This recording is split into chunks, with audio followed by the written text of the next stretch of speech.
Sadar nggak sih kalau bahasa yang kita lihat sehari-hari itu penuh dengan arahan?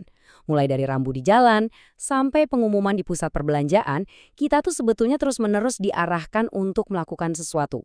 Nah, hari ini kita akan bedah bareng-bareng rahasia di balik kalimat-kalimat petunjuk ini. Coba deh bayangin, waktu kamu lagi jalan-jalan di taman, sekolah, atau mungkin di mall, pasti banyak banget kan lihat papan-papan petunjuk. Semuanya itu seolah ngobrol sama kita. Tapi pernah kepikiran nggak kalau cara mereka ngobrol itu ternyata beda-beda? Ternyata, semua tulisan itu bukan asal tulis loh. Ada semacam pola di baliknya. Sebuah struktur yang memang sengaja dibuat biar kita semua langsung klik dan paham maksudnya. Yuk, kita coba bedah polanya. Oke, jadi intinya, semua petunjuk itu bisa kita kelompokkan jadi 4 jenis utama. Percaya deh, setelah ini kamu bakal ngelihat papan petunjuk di jalan dengan cara yang benar-benar baru. Kita mulai dari 2 jenis yang pertama, perintah dan ajakan. Keduanya ini mirip-mirip, sama-sama nyuruh kita melakukan sesuatu. Tapi rasanya tuh beda banget. Yang satu kayak bos, yang satunya lagi kayak temen akrab. Nah, kalimat perintah ini to the point banget. Nggak pakai basa-basi. Tujuannya cuma satu, bikin kamu melakukan sesuatu sekarang juga. Lugas dan langsung kena sasaran. Nah, ini dia nih rahasianya. Kuncinya ada di imbuhan yang kelihatannya sepele. Lah dan kan. Cuma 2 imbuhan ini tapi punya kekuatan super buat ngubah kata biasa jadi sebuah perintah yang tegas. Coba deh kita ucapkan bareng. Cintailah produk dalam negeri. Kerasa kan?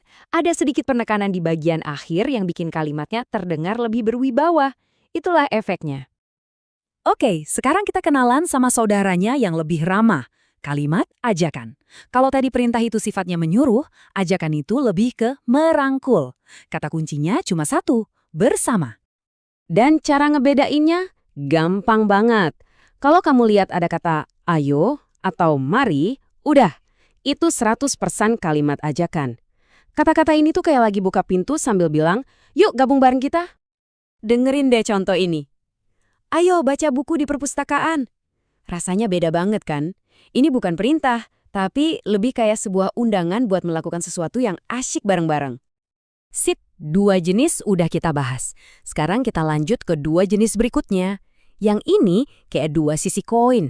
Satu sisi sopan dan penuh harapan, sisi lainnya, wah tegas banget, nggak ada nego-nego, yaitu harapan dan larangan.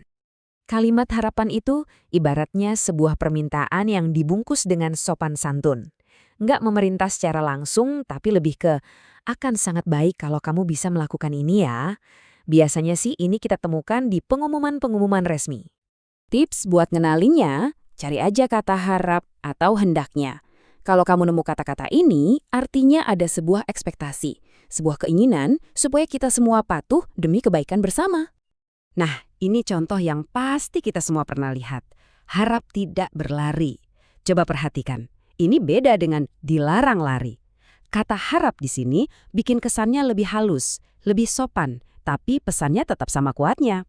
Jangan lari ya, demi keselamatan kita semua.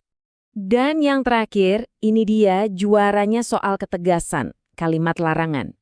Di sini nggak ada area abu-abu, tujuannya cuma satu, stop, titik, jangan lakukan itu. Kata kuncinya jelas banget, dilarang dan jangan. 2 kata ini tuh seperti tembok besar yang nggak bisa ditembus. Begitu kamu melihatnya, pesannya sudah pasti. Ini adalah batas yang tidak boleh kamu lewati. Dan ini dia contoh paling klasiknya. Dilarang menginjak rumput. Singkat, padat, dan gak bisa diganggu-gugat. Itulah kekuatan sebuah kalimat larangan. Dia menetapkan aturan yang absolut. Oke, kita udah bedah satu persatu ke-4 jenis kalimat ini. Keren! Sekarang, biar makin nempel di kepala, kita rangkum semuanya dalam satu panduan praktis, biar kamu bisa langsung kenal dan bahkan bisa menggunakannya juga. Nah, ini dia rangkuman super singkatnya. Ingat ya, perintah itu pakai lah dan kan. Ajakan pakai ayo dan mari. Harapan kuncinya ada di kata harap dan hendaknya. Dan yang paling tegas, larangan pakai dilarang dan jangan. Gampang kan? Anggap aja ini contekan cepat buat kamu. Nah, sekarang giliran kamu. Coba deh berandai-andai, kalau kamu bisa bikin satu aja aturan untuk semua orang di dunia, kalimat jenis apa yang bakal kamu pakai? Apakah perintah yang tegas? Ajakan yang hangat, harapan yang sopan, atau larangan yang nggak bisa dibantah? Coba deh direnungkan. Sampai ketemu di pembahasan menarik lainnya.